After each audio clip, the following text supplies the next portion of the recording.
All right. Well, we're going to begin this morning with a Fox News alert. President Trump ordering the Pentagon to prepare for possible fast military action in Nigeria if the country fails to crack down on the mass killing of Christians. Rebecca Castor joins us live from Washington, D.C. with those details. Rebecca, good morning.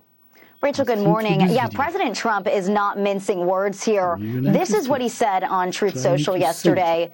If the Nigerian government continues to allow the killing of Christians, the USA will immediately stop all aid and assistance to Nigeria and may very well go into the now disgraced country at guns a-blazing to completely wipe out the Islamic terrorists who are committing these horrible atrocities.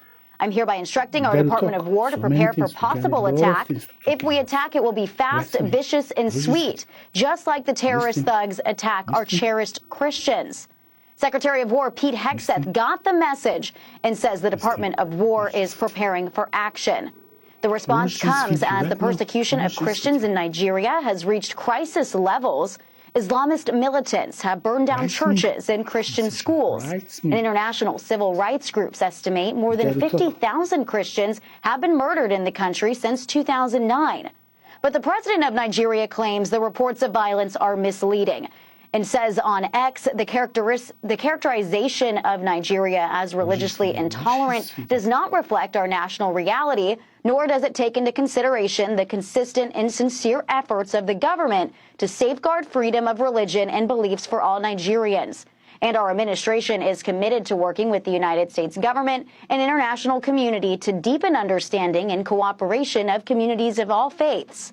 President Trump also recently redesignated Nigeria as a country of concern after former President Biden removed it from the list in 2021. Rachel, Charlie, and Griff, back to you. All right, Rebecca, thank you very much. Thank you, Rebecca. Well, it's really hard to tell what's going on. We understand that they are Muslim rebels of sorts. There's all kinds of unrest in these countries, and it's not just in Nigeria. It's in Sudan, it's in Chad, it's in the Congo. I mean, it's all over Africa.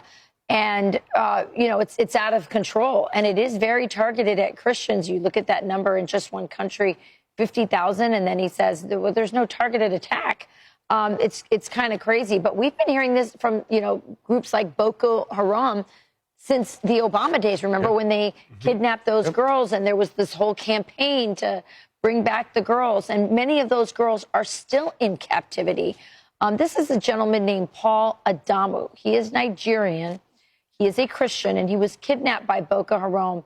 And this is what he had to say in an op-ed with Fox News recently. He said, these are not random acts of violence. They are systematic, coordinated attempts to erase Christian communities from the